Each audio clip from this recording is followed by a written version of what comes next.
Hi, I'm Ron Bonjean, and welcome back to the ROKK Rundown. This week we have our very special guests, and frankly, our first outsiders here to the ROKK Rundown. Very distinguished, excited. prestigious guests who've launched their new show called The Huddle. We have Sean Spicer, Rachael Bade, and Dan Turrentine. Welcome. Thanks for having us. This is It's Thank a big you. deal. This is a big deal. It is a big deal. So we all want to know about this. Tell us about The Huddle, how it came to be, and what you're looking to do here. So I was doing a bunch of like outfit of the day and get ready with me videos, and then Rachel was watching them. And and I loved your style. that's right. And so that's how it kind of Fashion week. Look, we had been Dan and I had been part of another show. We were doing some morning stuff.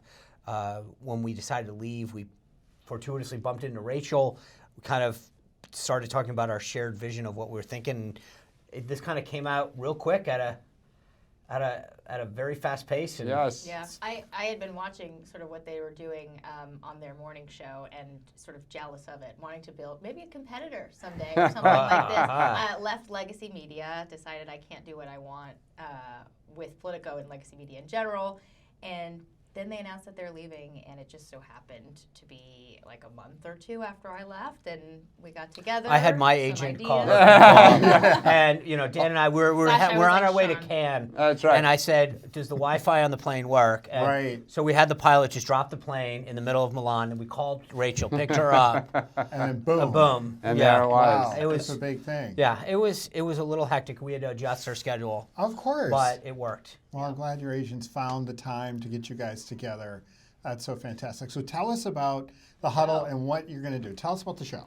Dan, you want Well, sure. So we are on 8:30 to 9:30 a.m. Eastern on YouTube, and it's also streamed. You can watch it anytime. You can also watch it on Apple or Spotify for those who like to consume their news via podcast. But we talk about what is happening today, what we think is going to happen tomorrow. And we try to take you inside, as opposed to trying to kind of score points or defeat the other.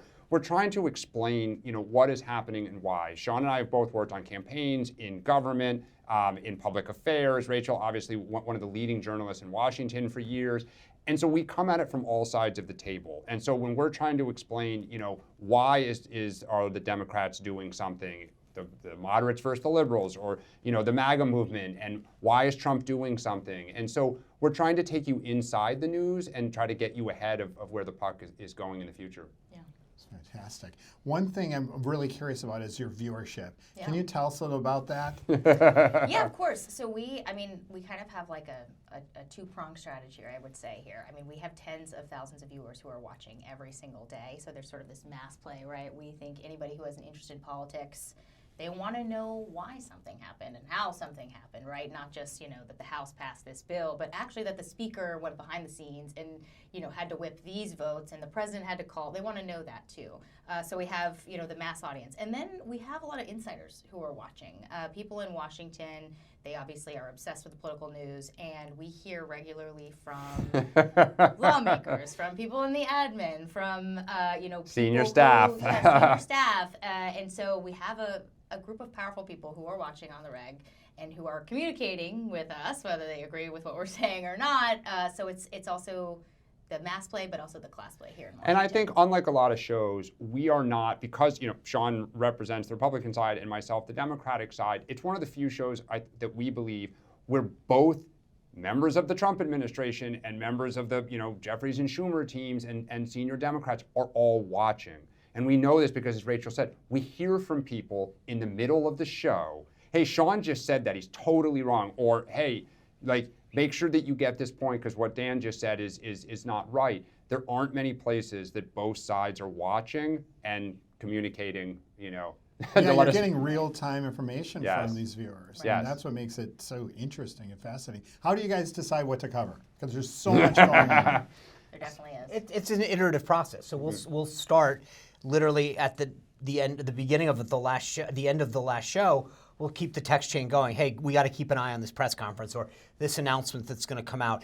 And as the day goes on, we kind of keep an eye on things. We'll start to build the show through this text chain that we have. And then in the morning, Dan wakes up before anyone else, so he gets the first pen, and then we work it down. And it's, hey, I really want to include this, or I'm not really sure that issue's baked yet. We try to keep it to 5 issues every day.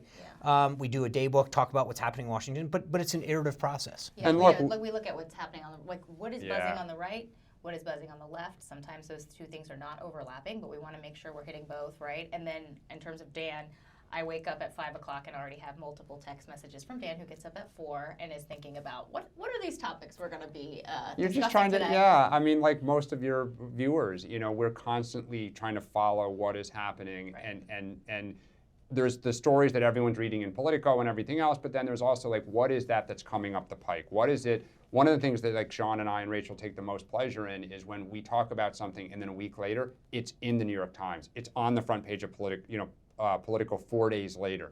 And it's like, people will say to us, hey, we heard it from you guys first. Like, that's awesome. And that is like, all right, we're helping educate people about where the game is going and why is always one of the best, pieces of feedback we get. So where do you think, what's very impressive is you guys are such incredible independent journalists now. Tell us about that. Tell us about the independent journalism and where this is going. It used to be that legacy media, whether it was in television or print, had sort of monopoly on the news, right? Everybody was watching CBS or reading the New York Times. It's just not the case anymore. I mean, it's a couple things. One is that people just don't trust the institution of the media. They think that it's too left-leaning or that they're not getting a full story. And increasingly, they are following the people that they trust. And so this has really given independent journalists, other creators, an opportunity to leave and start something of their own. I mean, the technology out there, we were just talking about this, you can do this from your house. You can figure out a way to sort of build a brand, to build a company where you couldn't do that just 10 years ago. And so for me, at least, it was the notion of going out and doing my own thing, sort of, they say, eat what you kill, right? You work hard and you reap the rewards. Engaging more with my own following and just doing what I want to do. Like I don't have to, worry about a boss telling me you have to cover this story or that story. It's just, it's great. It's really freeing. So that's fantastic. Yeah. Thank you guys for coming on. We really appreciate it. It's fun to see a successful venture start from the ground floor, and you just can see that it's going to go very, very well. Congratulations on the start of this launch. We wish you the best, and we'll go be here check rooting out, for go you. to the dchuddle.com to sign up or follow us across all the platforms. yes. Absolutely. And that's another episode of the ROKK Rundown. Thanks very much. We'll see you next week.